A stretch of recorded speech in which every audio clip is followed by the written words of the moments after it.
Hi everyone, welcome. Thanks for taking time out on a Wednesday afternoon to join us. Really appreciate it. And I'm really excited to talk to you about one of my passion projects over the past few years. So we're just going to start off with a little icebreaker. So these quotes hail from 50 years ago, 20 years ago, and 5 years ago. Can you tell which is which? Which quote do you think is the oldest from 50 years ago? Which do you think is from 20 years ago and which one is from 5 years ago? Please pop your answers in the chat. You have 1 minute and your time starts now.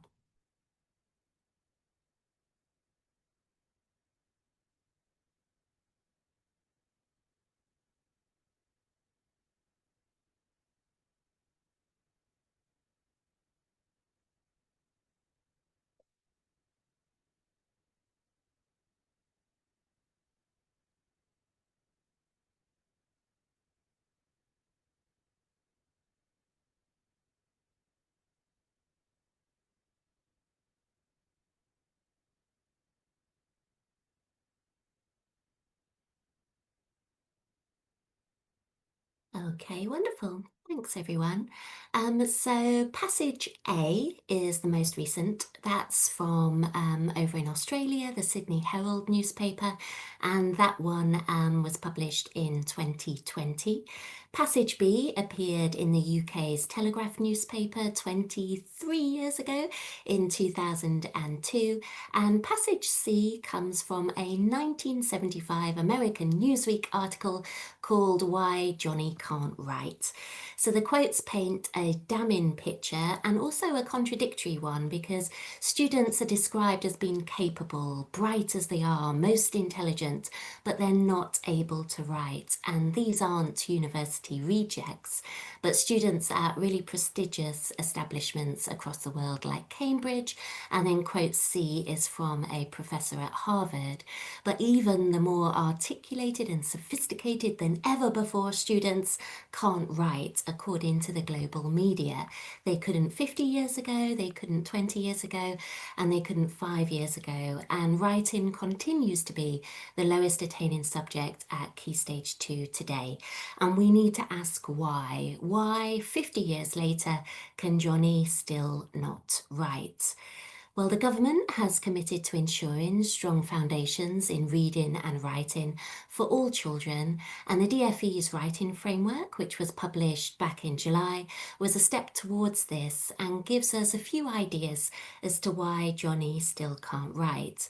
The framework outlines a common approach to teaching writing, which is rooted in evidence and in existing good practice, and it shines a much needed spotlight on sentence mastery as a cornerstone of writing success. However, what the framework didn't tell us is what should be taught or when.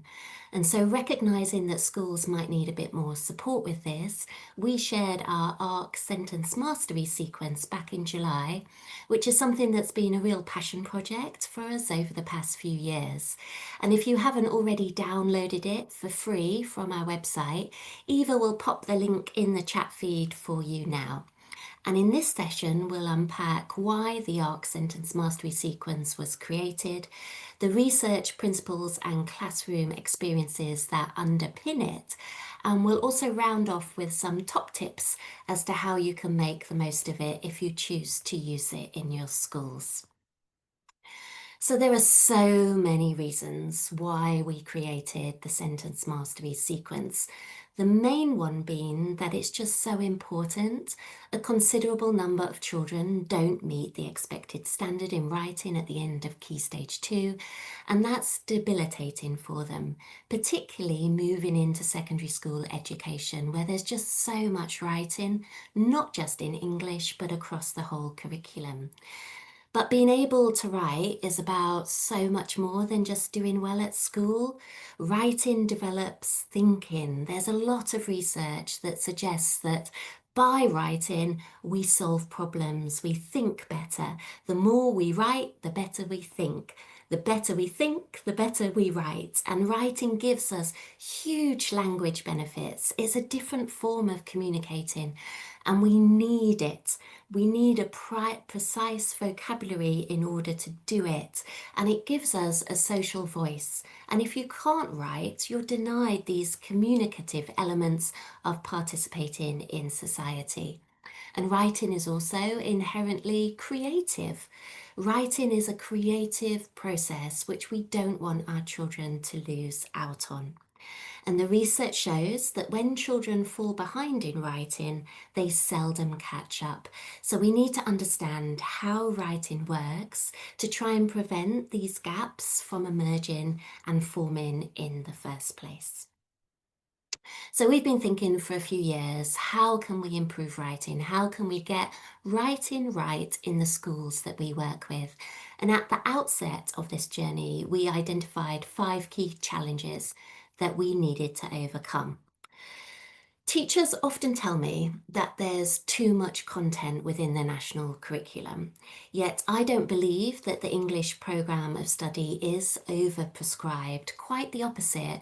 For me, the major challenge has always been its lack of specificity, which prevents pupils obtaining an appropriate depth of understanding.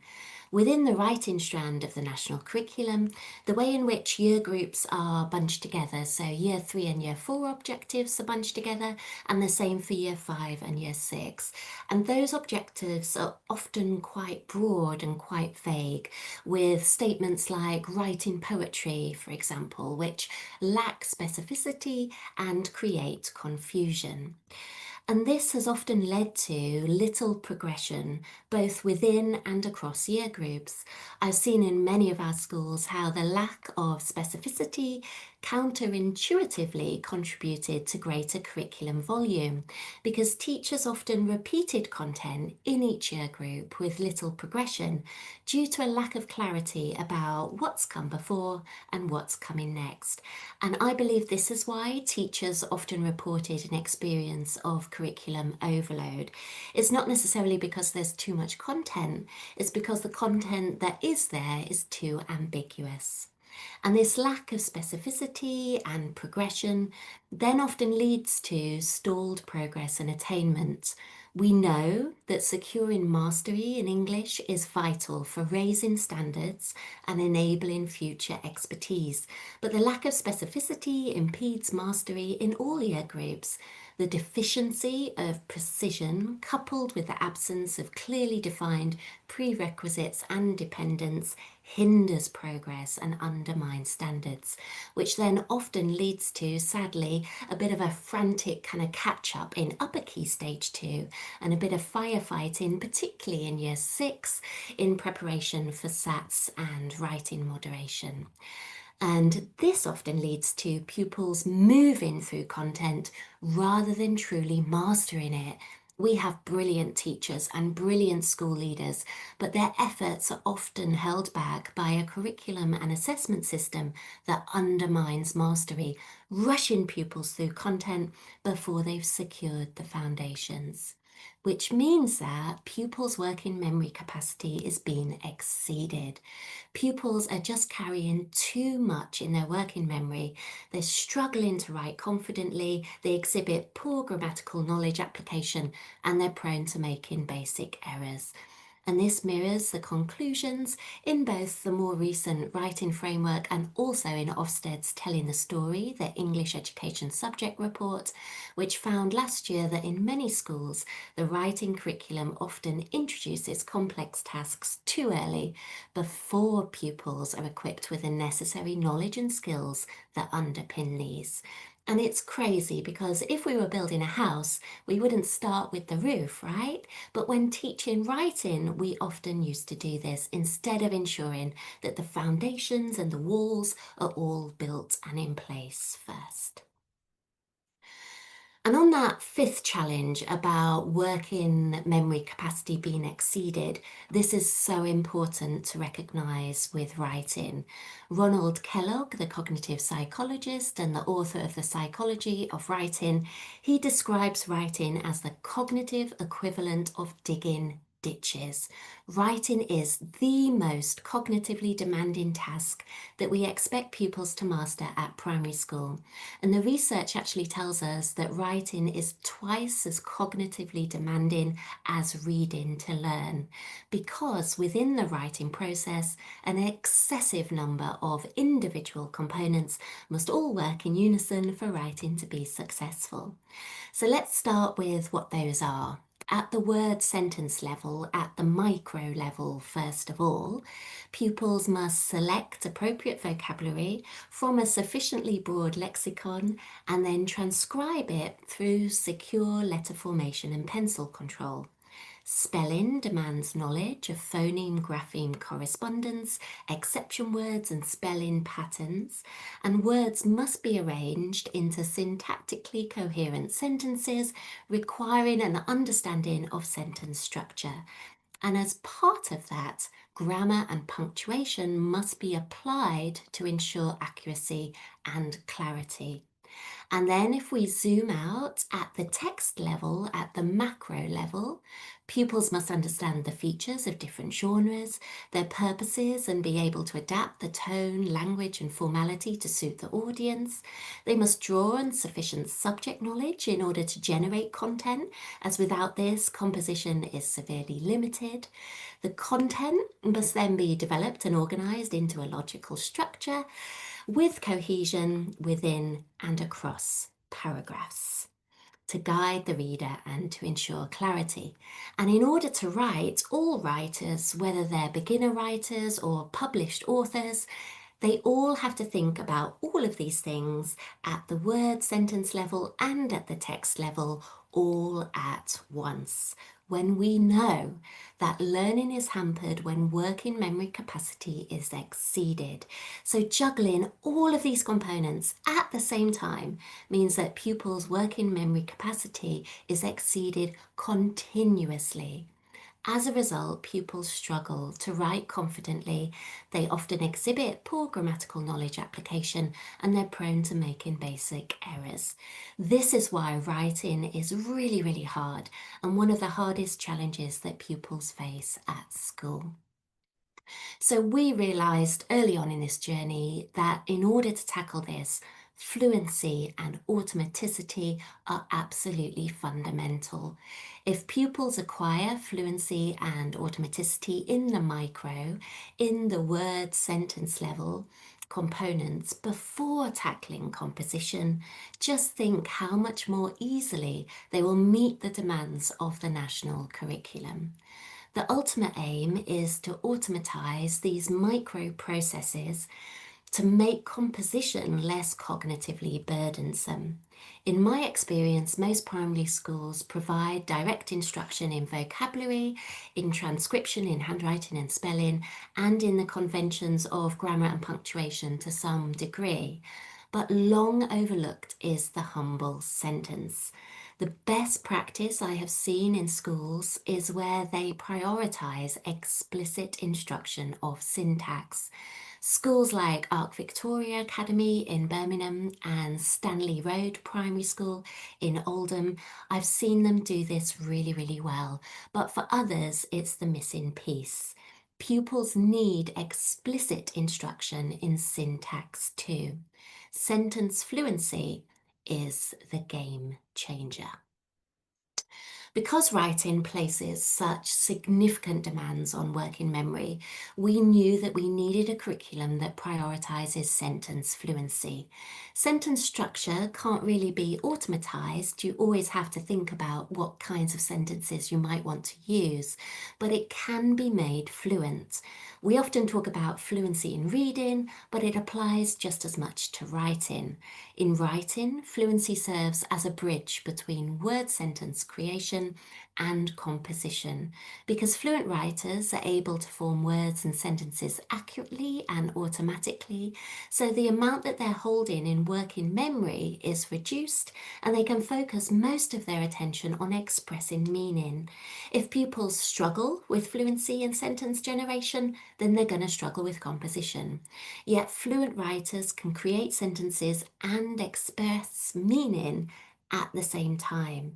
So, in order to fix the writing struggle, we must intentionally teach pupils to unlock the mysteries of the sentence and to master its art.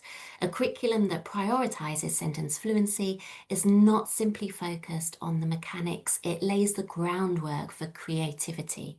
Sentences are the building blocks of writing. When the technical becomes the automatic, the writer's freed up to focus on expression. Fluency and automaticity in the technical enables the creative. But we can't actually teach sentences unless we know what they are and unless we have a shared understanding and a common language as teachers as to what they are. So last year, Heather Fern and Maddie Roberts, our English team, we conducted a primary English subject review across our network of Ark primary schools. And we found out that across most schools, Key Stage 2 pupils were not able to say what made a sentence, and teachers within the same school were not always aligned in the explanations that they gave. And it really made me think, how would I define a sentence? What would my definition be? And how would I expect pupils to define a sentence? And what would that definition be like across year groups? Would it grow and change year on year and develop as pupils gained more knowledge and more skills? So I just wanted you to just take a moment to think about, how would you define what a sentence is? So just as a silent solo, no need to post anything in the chat unless you want to, because this is actually a really tough question, I think, to answer. So just jot down on a piece of paper, how would you define a sentence? What is a sentence to you? And if you finish, just think, how would your pupils define what a sentence is if you ask them? So I'll just give you 1 minute to do that now.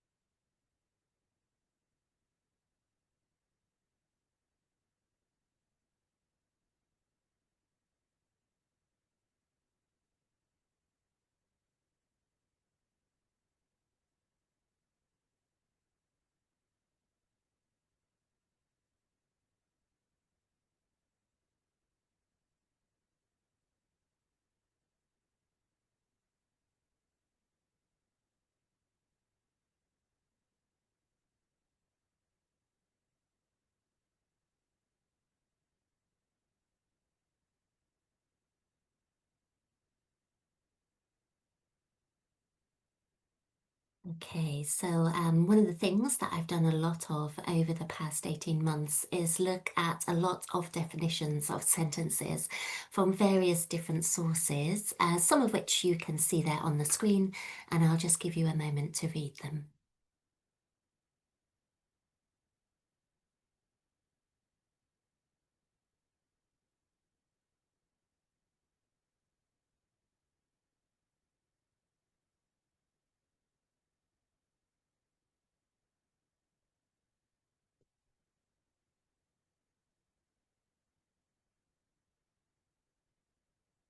And here are some answers from ARC pupils, from some pupil voice work that our network lead Maddie Roberts conducted last year. So pupils were asked, what is a sentence? And these are some of the answers that they gave, which I'll just give you a moment to read.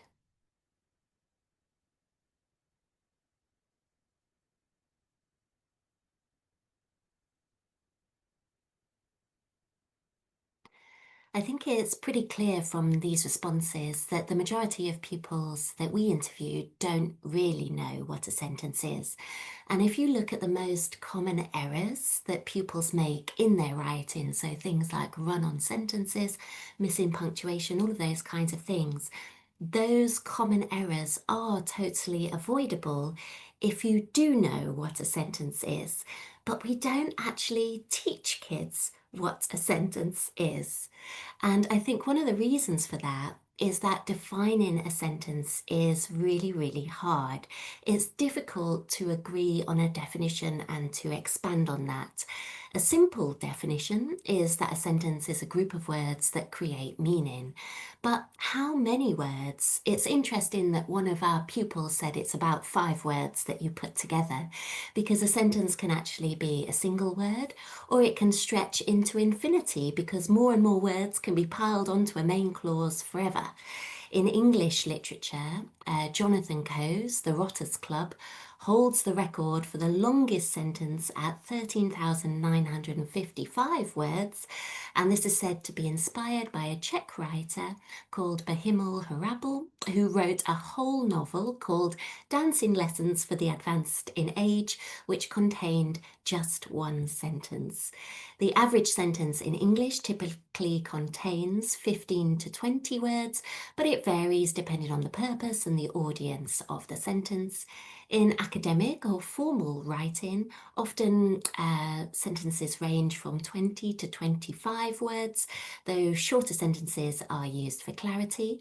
In informal writing or spoken language, it usually leans closer to 10 to 15 words per sentence, and many readability experts, like those behind the Flesch Reading E-scale, suggest aiming for an average of 15 to 20 words per sentence for general readers.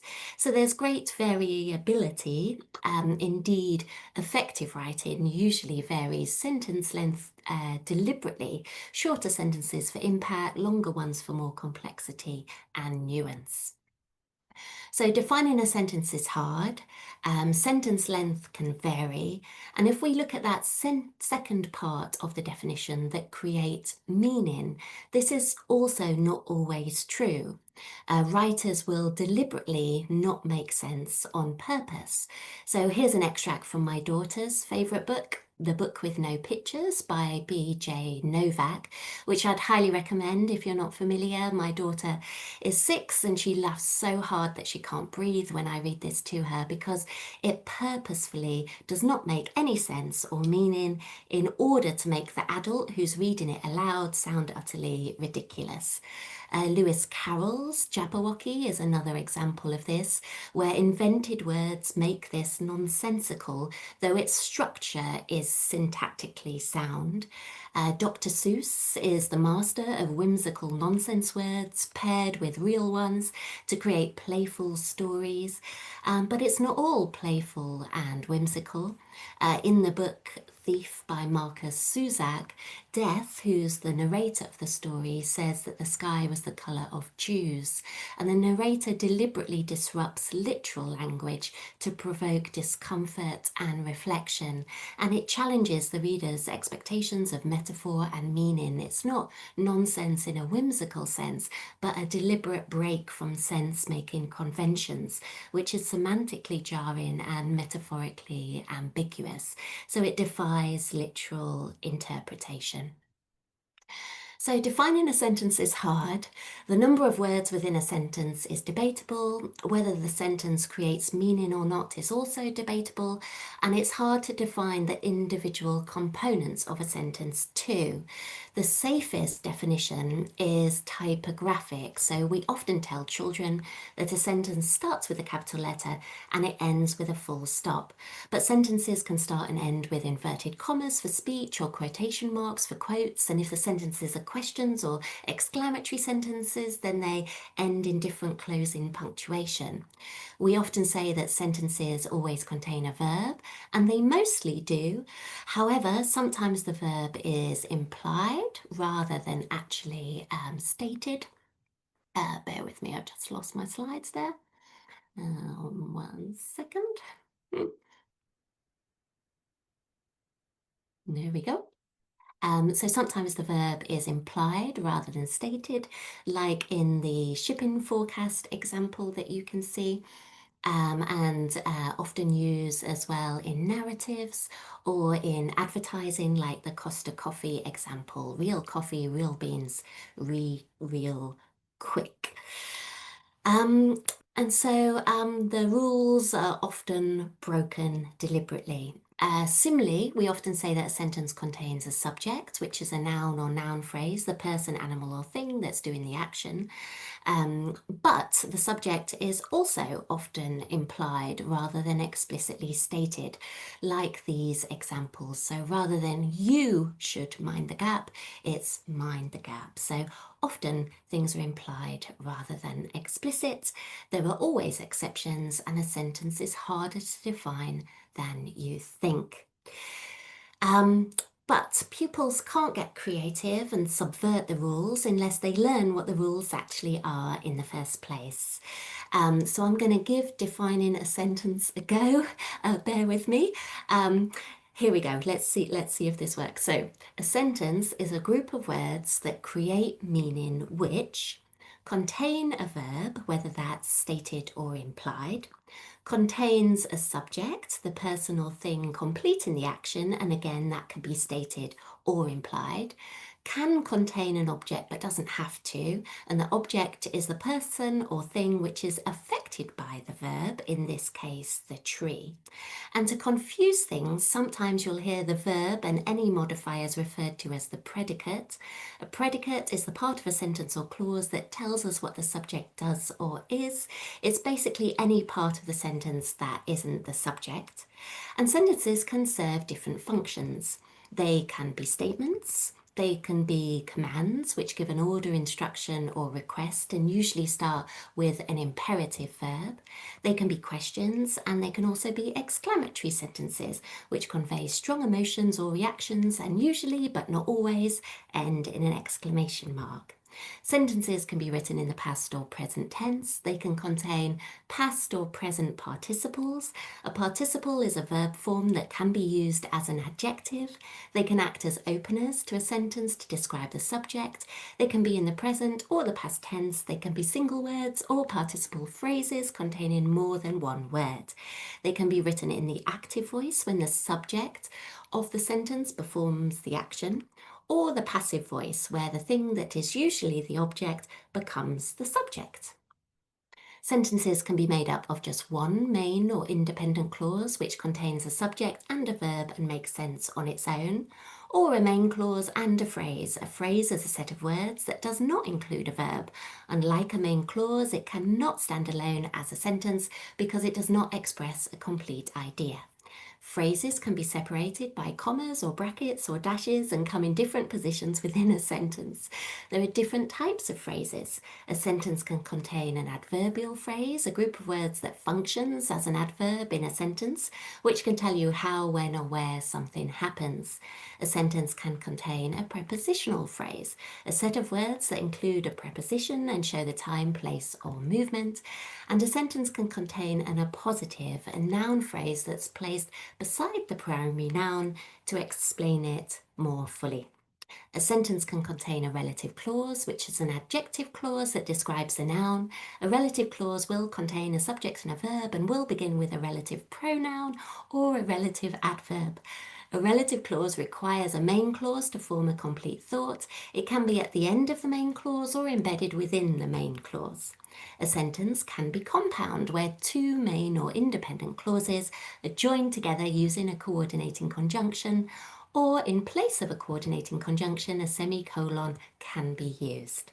Sentences can be multi-clause sentences joined together with more than one coordinating conjunction. Sentences can be complex, where a main or independent clause is joined to a subordinate clause with a subordinating conjunction and can contain more than two clauses. A multi-clause complex sentence is joined together with more than one coordinating and subordinating conjunction. And when a sentence is a multi-clause sentence, it can contain any number of main or subordinate clauses, relative clauses, appositives, and phrases joined together with more than one coordinating and or subordinating conjunction. So here's an example of that. And this is not an example of a great sentence. This is not a good sentence. It's quite clunky. I wouldn't say that it was an excellent sentence by any means. It's just an example of how sentences can all build and have all of these different components. So you can see that defining a sentence is really hard. And if you've already downloaded the Ark Sentence Mastery sequence, you'll see that it is a bit of a beast. It's 185 pages in total. So it took us 185 pages to define a sentence. So no wonder across most schools, Key Stage 2 pupils were not able to say what made a sentence, and teachers were not always aligned in the explanations that they gave because it's really hard to define a sentence. And that's why we created the Sentence Mastery sequence. It was developed for use in ARC schools initially by my team, the team behind English Mastery Primary, also the English Mastery Secondary team, and also developed by Molly Devlin and the Ark Start team as well, to think about the early years objectives. And what we wanted to do was put together a sequence that shows how that type of sentence knowledge and skills can be taught progressively, explicitly, and effectively all the way through from reception through to year 7, because sentence level work is the engine that will propel pupils from writing the way they speak to using the structures of written language. But sentence structure needs to be systematized. Teachers need to know what to teach, in what order, and when. So what we wanted to do was make sentence construction teachable, visible, and systematic. So the sequence aims to build confident, fluent, and accurate writers sentence by sentence. So what I'm going to do now is I'm just going to come out of the slides and I'm just going to share the sequence, the PDF on my screen, so I can kind of like zoom into bits and talk you through it. And explain why it has the various components. So hopefully you can now see the sequence on your screen. I'll just make it a little bit bigger. So I'll come back to early years in a moment. I'll just talk you through what all of the other objectives look like, because early years is slightly different. So firstly, we came up with all of the objectives, what we wanted pupils to be able to do.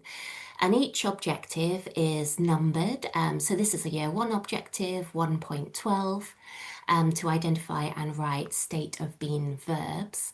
And all of the objectives fall into a different category. So this one falls into the strand of word classes. But because they're all mapped out and they're all put into an order, it means that we can see that in order to be successful in this objective, these are the prerequisites. These are the objectives that pupils should have been taught previously. So in this case, an objective from reception and an objective from year 1, an earlier objective. So both of these are prerequisites. So if pupils are struggling with this objective, if they're not able to do this objective, you can go back and you can reteach the prerequisites, so you know exactly where to go to and which to touch on before you jump into this one. And what it also does is it identifies the dependence. So if you don't teach this objective, then it's going to make objective 1.13 and 1.14 a little bit harder to teach because pupils won't have this knowledge from this objective. So you can see really clearly how it all links together. So it's really specific in that way, which I think is quite helpful. And then what we wanted to do is just outline as succinctly as possible, which is quite hard for us, but we tried to just be really succinct in the teacher's subject knowledge. So what would a teacher who's not an English specialist, what is the basic knowledge that they need to know in order to teach this objective really well? So that's what's in the second column. But that's not necessarily how we would explain it to pupils or the language that we'd use with pupils.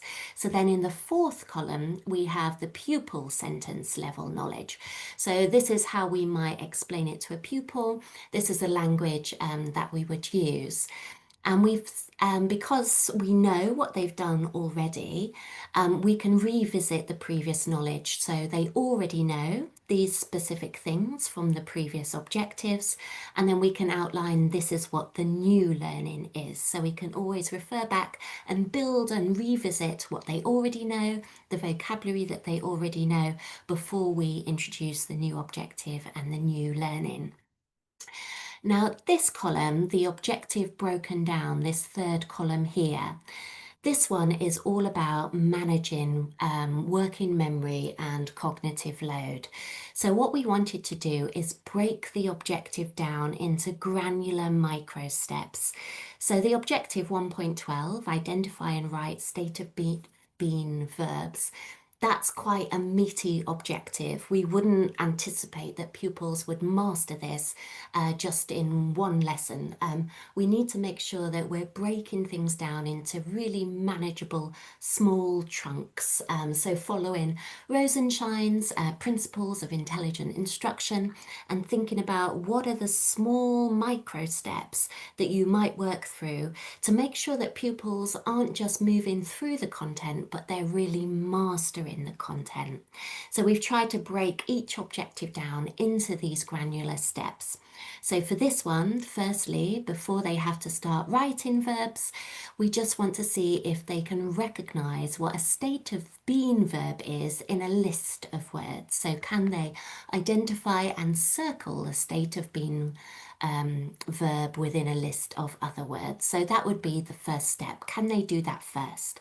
Once they can do that, then we'll move on to the next step, on to step B.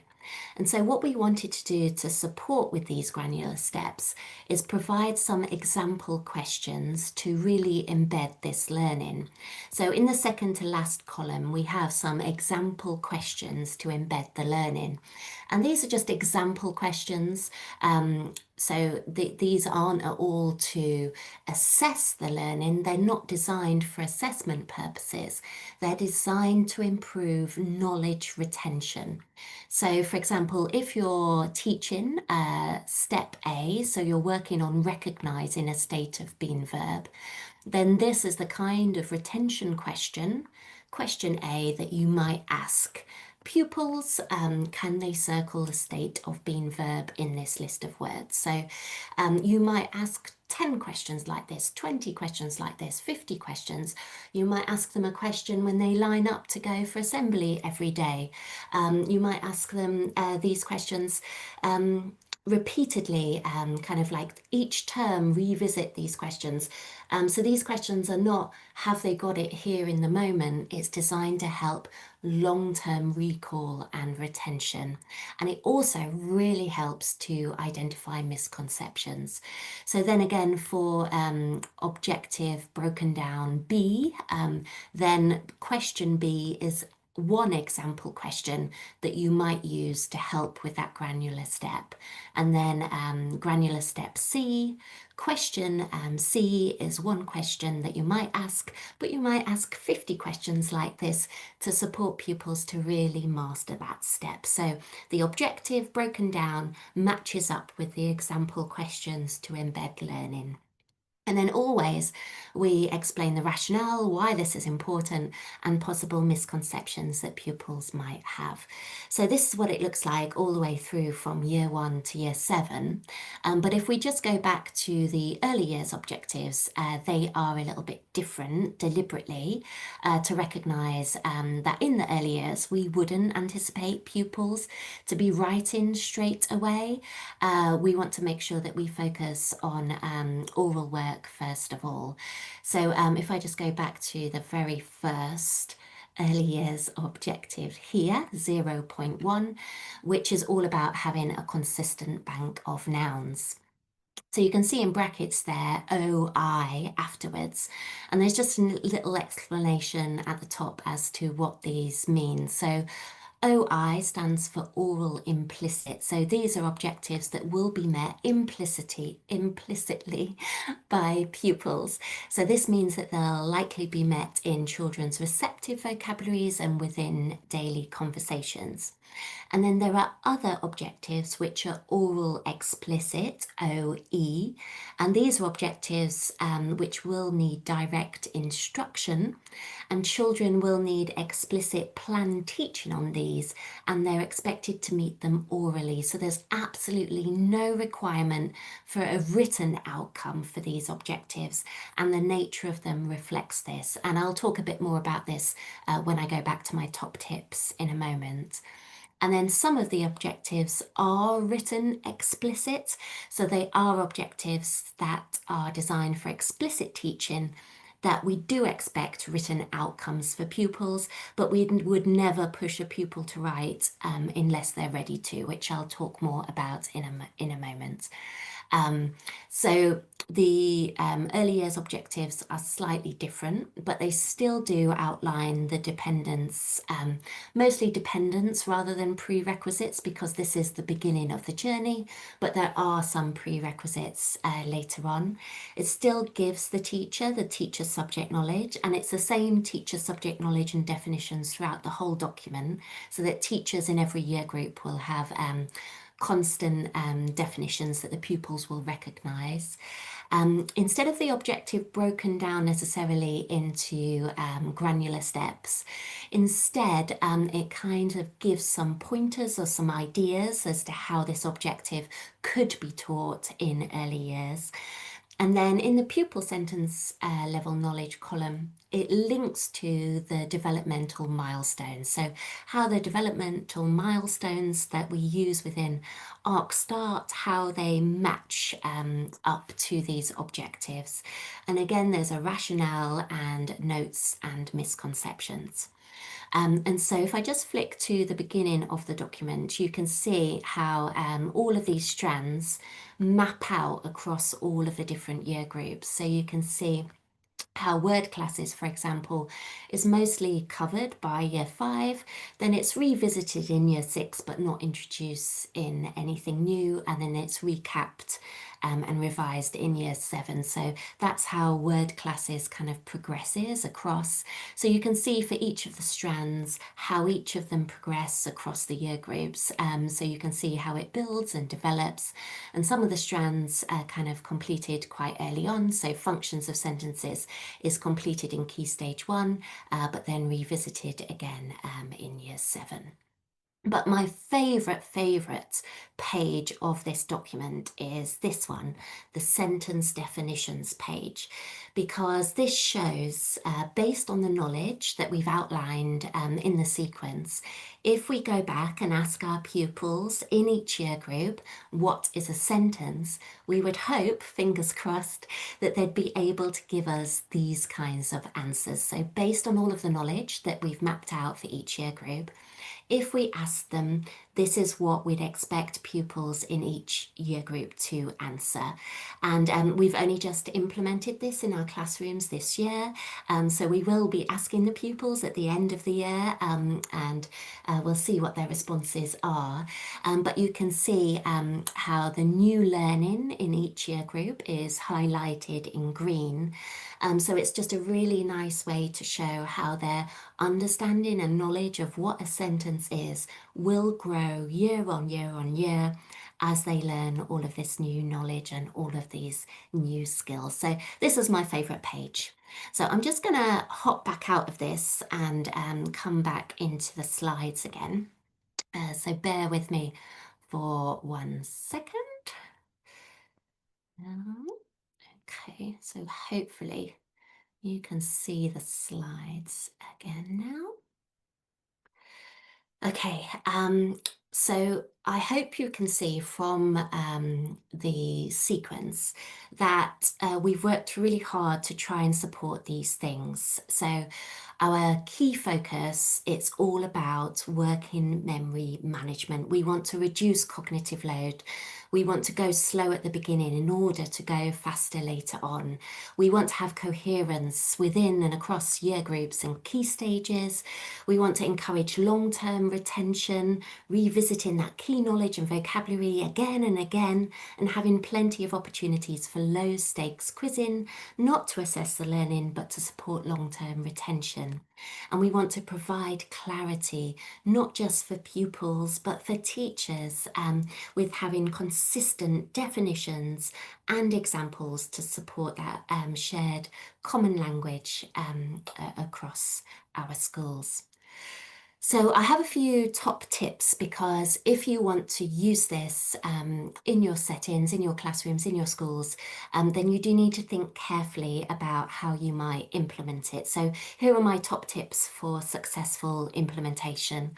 And the first one is to start at the beginning and secure strong foundations in the early years. So we recommend our schools are just using the sentence mastery sequence in early years and Key Stage 1 initially and rolling up year on year to avoid missing those prerequisite components of knowledge and skills from previous year groups. The early years are the most important years, and it's so important to secure strong foundations there. The research, like I said earlier, shows that writing gaps emerge early and they often persist. So it's really important to get it right at the very beginning, as when pupils fall behind in writing, they very seldom catch up. So let's just not let them fall behind in the first place. So we recommend start at the beginning and secure those strong foundations in early years, first of all. The second thing we would recommend is to take your time, particularly in the early years. Don't push children into writing too early. Children need time for that. The reception year is vital, and before pupils can progress from oral to written, they must master so much, such as the phoneme grapheme Rubicon, how to develop motor skills and hold a pencil, and the difference between oral and written syntax. We learn to speak before we learn to write, but writing is not just speech written down, it has a different syntax because the reader is often not there. So we need to progress slowly from oral to written. We need to build and bridge from spoken syntax into written syntax. And pupils need to master syntax, sentence patterns orally first before they can write them.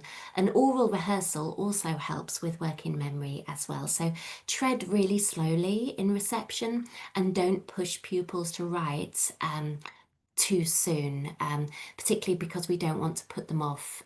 We don't want them to lose motivation.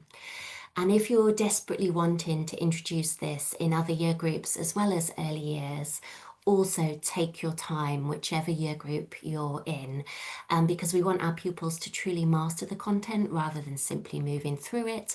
So enough time will need to be dedicated to each objective and to revisit the prerequisite knowledge before teaching each individual objective. Because if you're not starting just in early years and you want to implement this in other year groups, then there will be lots of gaps. And so you will need to go back and revisit and master simple sentences before starting to join and combine sentences later on. So take your time, meet your pupils where they are. The work of Key Stage 1 is to build up from early years rather than down from Key Stage 2. So we can't rush into written text creation without mastering the component knowledge. Take your time. My third top tip is kind of two for the price of one, but it's about two things. So the first thing, practice makes permanent. So I often hear sayings like practice makes perfect, or practice makes progress, but neither of them are true if pupils are practicing the wrong things again and again. And too often I see in schools pupils are making the same errors repeatedly again and again, and they're not being picked up. And so what happens is they become habitual and they're harder to undo and correct later on.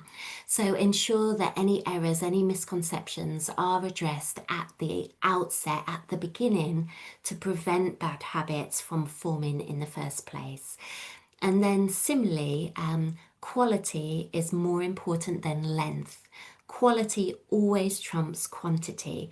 So one or two accurate, excellent, brilliant sentences are so much better than pages and pages of waffle and errors. Pupils don't move smoothly from sentences to whole 5-part narratives, and so we need to bridge and support that transition. My fourth top tip is that sentence work in isolation absolutely carries a massive health warning. Throughout the writing framework, there's a clear message around grammar not being taught as a standalone set of skills. Sentences are a tool for conveying meaning within writing. It's the application that's really, really important. So the sentence mastery sequence may form one part of an English curriculum offering, but the context of the objectives for individual pupils and for your specific cohorts, it does require some engagement and some adaptation. So, for example, within our English mastery schools, pupils are immersed in high quality, engaging, challenging texts, which really model to pupils how sentences can have an impact on the reader. It makes the sentence work purposeful and empowers pupils with the terminology and the technicalities around sentence construction so that they can use it as a tool to elicit intended impact in their audience, in their readers. So writing opportunities need to be motivating. They need to have authentic meaning, purpose, and a real audience wherever possible.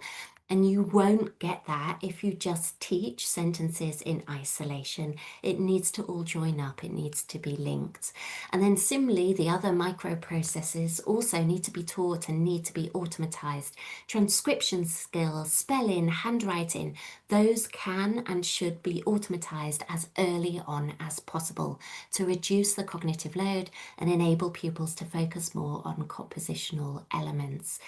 Which leads me to my next top tip, which is about considering timetabling, which I know is always a massive, massive challenge in primary schools.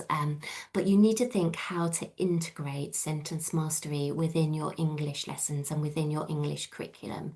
So what we would recommend is front loading and teaching sentence mastery as the first phase, perhaps for the first 10 minutes at the beginning of a writing lesson, or for several lessons at the beginning of a writing unit, then moving into discourse knowledge in the second phase, before pupils write their independent writing pieces in the third phase. So we know timetabling is really tricky, but somehow amongst all the other priorities that you have, you need to make time for syntax to be taught, as well as phonics, spelling, handwriting, reading, and all the other writing aspects of the national curriculum. It's not easy, but it's so important. And writing and reading should be considered together to support pupils' progress. So the writing curriculum should never come at the expense of the reading curriculum. I would say as well that the progression map focuses on the what, not the how. So it outlines what needs to be taught, not how to teach it. So we do suggest deliberate practice activities. We do provide retrieval, low stakes quiz questions and dictation examples. So they're all provided and suggested. But the pedagogical techniques, how you bring that alive in the classroom, that's down to you as a teacher, as a school leader, as to how you do that. But we are here to help. So our English Mastery programs are here to help with implementing and supporting how to use this sequence in your classrooms. And on the progression map, you'll see signposts to lessons and to units which cover particular content. My next top tip is to take pupils' phonetical knowledge into account. So teachers will need to adapt the examples and the retrieval questions and the example dictation sentences to match your individual pupils' sound knowledge, because pupils should not be asked to write sentences containing GPCs or common exception words that they've not yet been taught. That's just not fair. So we need to make sure that the words that we're using within dictation sentences match the sounds that they've already learned, which can be quite challenging at times. The next thing I would say is that teachers need training, they need support. Having a sound knowledge of the pedagogy of teaching writing is vital when introducing the recommendations from the writing framework and when also implementing the sentence mastery sequence. Change is hard, the subject knowledge for non-specialists is really hard, and in order for implementation to be successful, teachers will need help. In English Mastery, school visits, training, CPD, it's what we do. It's a huge part of the programme, and we wouldn't expect school leaders and teachers to do this alone. We are part of that journey with them. And so if you're not an English Mastery school, then I'd recommend that you do some kind of audit just to figure out what the training needs are and how best to support your teachers on this journey. The next one, I would say, you're very welcome to change and adapt the sequence. If you're a grammar boffin, you might not agree with some of it. We had so many debates on the content and on the order of each objective, what should come first. The subject or the verb, should we refer to sentences as simple, compound, complex, or just single versus multi-clause? We had so many debates for like over 18 months on this, and there's a clear rationale in our heads and a justification for every object's inclusion and the order that they're all in. But of course, you may disagree. Feel free to. We welcome discussion, and we encourage you to adapt the sequence to best meet your pupils' needs. And the other thing I'd just say is just consider the transition between key stages, particularly if you're on all through school. Go back and revisit what's come before. So those are kind of my 10 top tips, but I just wanted to round off with this. So here are some of my favourite sentences from literature, which I'll just give you a moment to read.